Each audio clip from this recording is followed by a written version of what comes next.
So good morning, I'm Laura and I'm doing your daily reflection this morning. I'm one of the few people who don't have to self-isolate at home, and I am going to work every day. Half the week I work in A&E and half the week I work in the NHS in a different bit in the community. The reading today is from Hebrews in the liturgy. I'm going to read it now.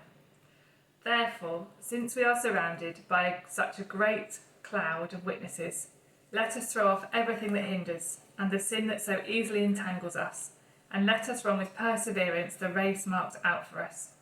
Let us fix our eyes on Jesus, the author and perfecter of our faith, who, for the joy set before him, endured the cross, scorning its shame, and sat down at the right hand of the throne of God. The readings taken today are quite an odd collection. There's the bit about the plagues in Egypt and flies going everywhere. There's lots of moaning and groaning in some of the Psalms. Things like, look, see if anyone has been scorned with so much sorrow as me. And for these days I weep, my eyes are filled with tears, the Comforter is far away. And my favourite, remember my affliction, the bitterness, the wormwood and the gall. The readings together can seem a bit dismal, and yet before this passage in Hebrews, Paul goes on a complete rant about by faith. By faith the walls of Jericho fell down. By faith the prostitute Rahab was rescued. By faith the kingdom of God is built. And that's what's interesting at the moment. As we sit and observe what's going on, it can seem like we're in the middle of a plague, in the middle of something truly awful, and we are. As someone who works in A&E, I have no doubt that the next few weeks will be really tough, really difficult.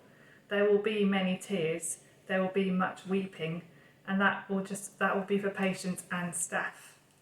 And yet the Bible also has massive promises for us. It says the steadfast love never ceases, his mercies never end. The same reading today says, new every morning is his faithfulness. Great is the faithfulness of the Lord. And the Lord is my portion, and therefore I hope in him.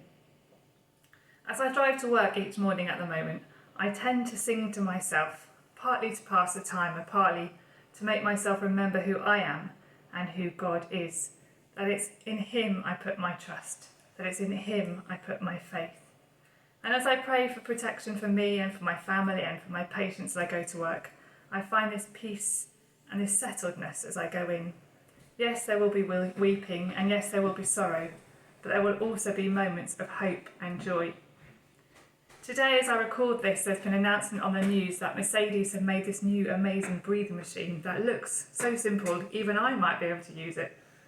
There's also hope, the hope of the flowers left on my doorstep, thank you very much, whoever you were. The hope of patients responding, the hope of all of us not seeing our friends and family and socially isolating, and the hope that people are recovering. My favourite verse in the whole Bible is this: perseverance produces character, and character produces hope. And that sums up the Hebrews passage that I've read. And as we all go about this, I pray that we have perseverance that produces a character, and a character that produces hope.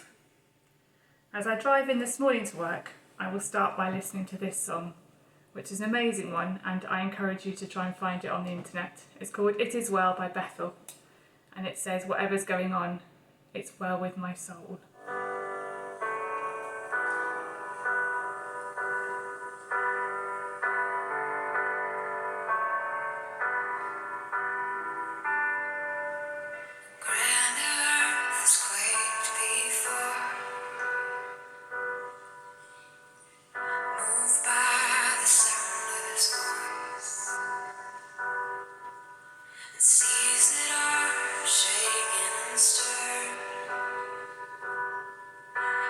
Calmed and broken for my regard.